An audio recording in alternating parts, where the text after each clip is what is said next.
회색빛 파리의 새벽 금속 셔터가 덜컹거리며 올라가는 소리와 함께 갓 구운 빵 냄새가 서늘한 거리를 감쌉니다. 한 손에는 신문을, 다른 쪽 팔 밑에는 아직 온기가 남은 길고 딱딱한 빵을 끼고 걸어가는 파리지앵의 모습. 바게트는 프랑스를 상징하는 가장 완벽하고 일상적인 이미지 중 하나입니다. 그런데 문득 궁금해지지 않으신가요? 세상에는 둥글고 네모나고 폭신하고 부드러운 빵이 얼마든지 많습니다. 하필이면 왜 프랑스 사람들은 이토록 길고 딱딱해 보관도 휴대도 불편해 보이는 막대기 모양의 빵에 열광하게 되었을까요? 혹자는 나폴레옹이 군인들의 바지 주머니 속에 쉽게 휴대하도록 길게 만들었다고 하지만 이는 사실이 아닙니다. 이 거칠고 바삭한 빵을 바지 속에 넣고 행군한다는 것은 위생적으로나 실용적으로나 불가능한 이야기죠. 오늘 식탁 위 인문학 6번째 시간에는 프랑스의 영혼, 바게트가 지금의 길고 독특한 모양을 갖게 된 진짜 이유, 그리고 그 뒤에 숨겨진 피의 혁명, 평등의 정신, 그리고 노동자들을 위한 따뜻한 배려의 역사를 깊이 들여다봅니다. 바게트의 정신적인 뿌리를 찾아가려면 빵 냄새 대신 피비린내가 진동하던 18세기 프랑스 혁명의 광장으로 돌아가야 합니다. 혁명 전 절대왕정 하의 프랑스에서 빵은 단순한 식량이 아니라 가장 노골적인 신분의 상징이었습니다.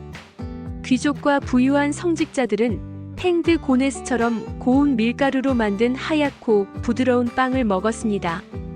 반면 인구의 대다수를 차지했던 가난한 민중들은 마스팽이라 불리는 거친 호밀이나 보리, 귀리에 심지어 톱밥이나 재까지 섞어 만든 검고 딱딱한 빵으로 겨우 굶주림을 채워야 했습니다. 빵의 색깔이 곧 그 사람의 계급이었던 시대였습니다. 빵이 없으면 케이크를 먹으면 되지라는 마리 앙투아네트의 발언이 민중의 분노에 불을 지폈다는 유명한 일화는 당시 빵이 단순한 식량을 넘어 얼마나 절박한 생존과 평등의 문제였는지를 상징적으로 보여줍니다. 1789년 10월 파리의 여성들이 빵을 달라며 베르사유 궁전으로 행진했던 베르사유 행진 역시 혁명의 도화선이 되었습니다. 마침내 혁명이 성공하고 공포정치가 한창이던 1793년 11월 15일 프랑스 공화국 정부는 역사적인 법령을 선포합니다. 부자와 가난한 자 사이에 더 이상 차별이 있어서는 안 된다. 모든 빵집은 오직 한 종류의 빵, 평등의 빵만을 만들어 팔아야 한다. 이 평등의 빵은 귀족의 흰 빵과 민중의 검은 빵을 절충한 밀가루 4분의 3과 호밀가루 4분의 1을 섞어 만든 빵이었습니다. 만약 이를 어기고 부자들에게만 흰 빵을 파는 제빵사는 즉각 체포되어 단두대로 보내졌습니다. 비록 이 법령이 바게트의 모양을 직접 규정한 것은 아니지만 모든 시민은 똑같은 품질의 좋은 빵을 먹을 권리가 있다는 바게트의 핵심 철학, 그 위대한 빵의 평등 선언은 바로 이 혁명의 정신에서 시작된 것입니다. 시간이 흘러 20세기, 바게트가 지금의 길고 가는 모습으로 대중화된 결정적인 계기는 뜻밖의 장소에서 찾아옵니다. 그것은 바로 노동자들의 권리를 보호하기 위해 만들어진 하나의 법률이었습니다. 1920년 이전 프랑스 제빵사들의 삶은 처참했습니다.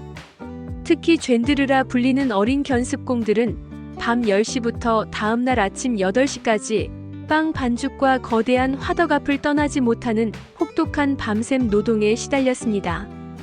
파리지앵들의 아침 식탁에 따뜻한 빵을 올리기 위해 제빵사들은 새벽을 잃어버린 삶을 살아야 했습니다. 제1차 세계대전 직후 노동자의 권리에 대한 인식이 높아지면서 1920년 프랑스 정부는 마침내 제빵사들의 과도한 야간 노동을 금지하고 오전 4시 이전에는 어떤 경우에도 일을 시작할 수 없다는 새로운 노동법을 시행합니다. 이는 제빵사들의 삶의 질을 획기적으로 개선한 매우 인도적인 조치였지만 동시에 심각한 문제를 낳았습니다.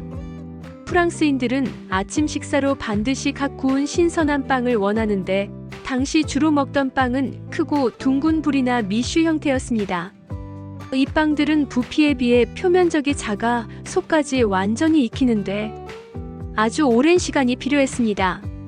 오전 4시에 일을 시작해서는 도저히 아침 식사 시간까지 이 둥근 빵들을 구워낼 수가 없었던 것이죠.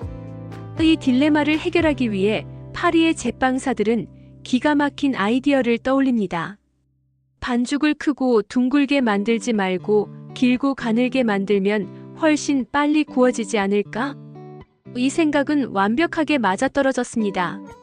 반죽을 가늘고 길게 성형하자 오븐의 열을 훨씬 빨리 그리고 고르게 받아들여 굽는 시간이 30분 이내로 획기적으로 단축되었습니다. 제빵사들은 노동법을 준수하며 새벽이 있는 삶을 되찾았고 동시에 파리지앵들의 아침 식탁에도 각 구운 빵을 올릴 수 있게 되었습니다. 이 빠르고 효율적인 막대기 빵은 순식간에 프랑스 전역으로 퍼져나갔고 바게트라는 이름으로 정착하게 된 것입니다. 즉, 우리가 아는 바게트는 노동자의 새벽을 지켜주기 위한 따뜻한 배려와 기술적 혁신이 낳은 걸작이었던 셈입니다. 바게트의 완성은 기술의 발전도 한몫했습니다.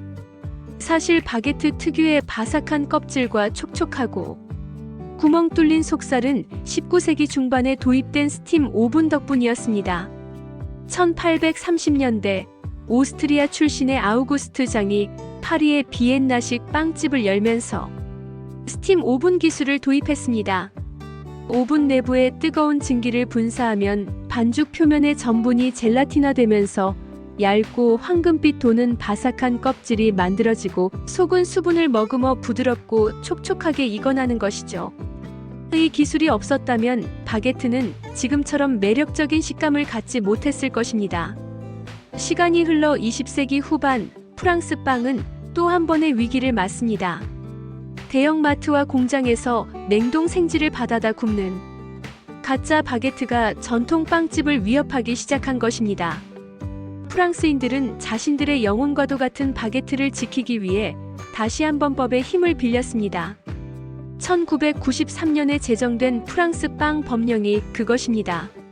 이 법령에 따르면 전통 바게트라는 이름을 쓰기 위해서는 오직 밀가루, 물, 소금, 효모 이 4가지 전통 재료만을 사용해야 하며 어떠한 첨가물이나 방부제, 냉동 과정을 거쳐서도 안 됩니다. 이는 바게트가 단순한 공산품이 아닌 장인의 기술과 정성이 담긴 작품임을 국가가 보증하는 엄격한 약속입니다.